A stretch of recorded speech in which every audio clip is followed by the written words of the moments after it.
좋은 아침입니다. 4월 26일 나사렛 사람들의 아침 말씀 묵상을 함께 하도록 하겠습니다.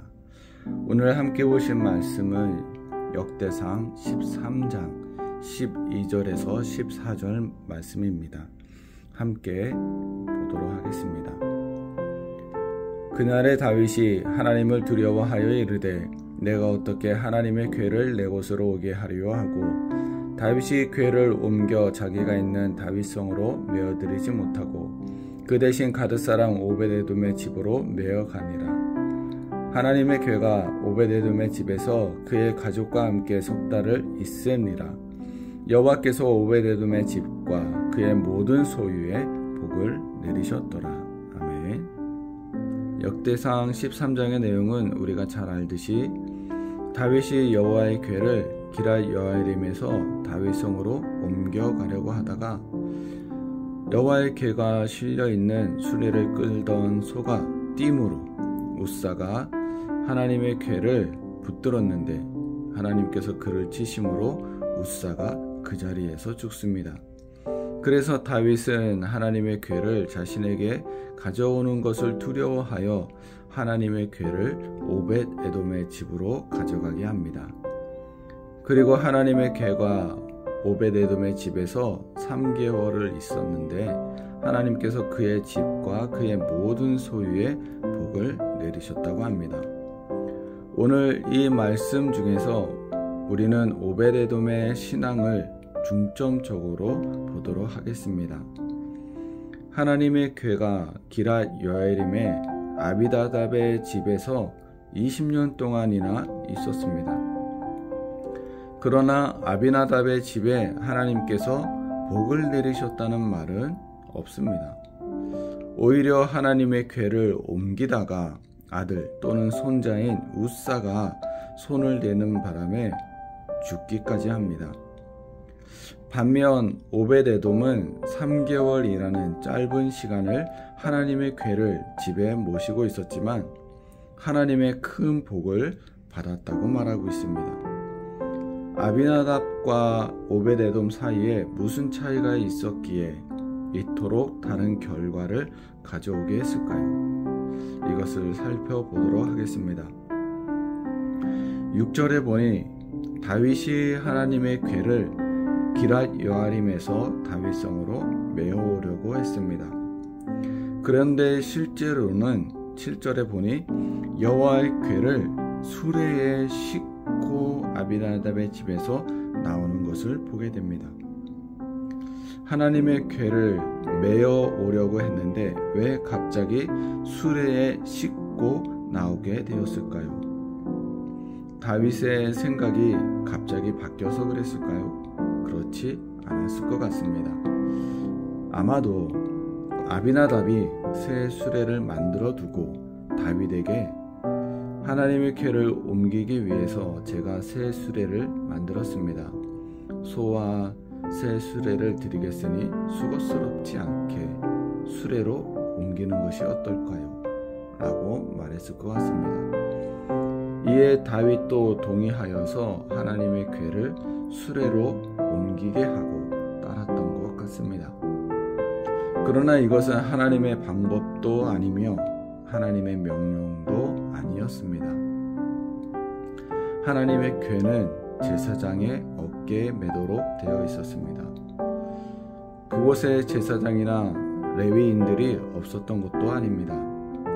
2절을 보니 이스라엘 온 땅의 제사장과 레위 사람들을 다 모아서 궤를 옮기러 갔던 것을 우리는 알 수 있습니다.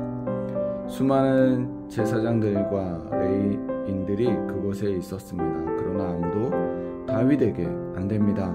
하나님의 궤는 제사장이 어깨에 메어야 합니다. 라고 말하지 않았습니다. 뿐만 아니라 궤를 손으로 붙들었던 우사가 죽는 것을 보고는 다윗이 분노하고 두려워하여 궤를 자신의 곳으로 옮겨가려 하지 않을 때 아무도 나서서 제가 궤를 옮겨가겠습니다 라고 말하지 않았습니다. 그러나 그때 한 사람 오벳에돔이 등장합니다. 다윗 왕이여 괜찮으시다면 저의 집으로 하나님의 궤를 옮겨가겠습니다 라고 말하지 않았을까 싶습니다. 그리고는 하나님의 궤를 오벳에돔의 집으로 메어 가는 것을 보게 됩니다. 아비나답은 20년 동안이나 하나님의 궤를 모시고 있었으나 하나님의 궤에 관한 하나님의 말씀을 잘 몰랐던 것 같습니다. 아니면 하나님의 말씀보다 자기 생각에 옳은 대로 행했는지도 모르겠습니다. 내 생각에 옳은 대로 하나님을 믿는 것은 참된 신앙이 아닙니다. 하나님의 말씀대로 행하는 것이 참된 신앙입니다. 오벳에돔은 모두가 죽는 것이 두려워 아무도 나서지 않을 때 죽음보다 하나님을 두려워하여 하나님의 궤를 자신의 집으로 메어 옮겨갑니다. 다윗은 두려워하여 다윗성으로 옮겨가는 것을 멈췄는데 오벳에돔은 하나님을 두려워하는 마음으로 하나님을 자신의 집으로 모셨습니다. 오벳에돔은 전심으로 하나님을 경외하던 신앙이었습니다. 오벳에돔은 하나님의 궤를 단지 하나님의 임재가 있었던 성물로 취급하지 않았습니다. 거룩한 성물이 아닌 실제로 하나님이 임재하고 계심을 믿었던 것 같습니다.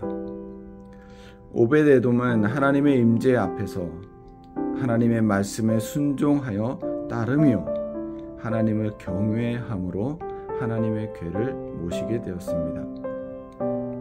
이것이 여호와께서 오벳에돔의 집과 그의 모든 소유에 복을 내리신 이유가 아닐까 싶습니다. 20년이나 하나님의 궤를 모시고 있었던 아비나답과 너무나 대비되는 신앙인의 모습입니다. 내 생각에 옳은 대로 아무리 오랫동안 하나님을 믿고 섬긴다 해도 아무 소용이 없었습니다. 하나님의 말씀대로 믿어야 합니다. 내 생각이 아무리 옳다 하여도 하나님의 말씀에 순종하고 따라야 합니다. 그것이 참된 믿음입니다. 하나님을 경외하며 살아가는 신앙인의 모습일 것입니다. 오벳에돔과 같은 신앙과 신앙인의 자세를 가지고 하나님을 기쁨으로 섬기는 성도가 되시길 주님의 이름으로 축원합니다. 함께 기도하겠습니다. 하나님 아버지, 참 감사합니다. 우리에게 믿음과 신앙을 주셔서 감사합니다. 그러나 우리가 아비나답이 아닌 오벳에돔처럼 전심으로 하나님을 경외하며 하나님의 임재 앞에서 살아가는 참된 신앙인의 모습으로 살아갈 수 있도록 주여 인도하여 주옵소서. 감사합니다. 사랑하는 예수님의 이름으로 기도합니다.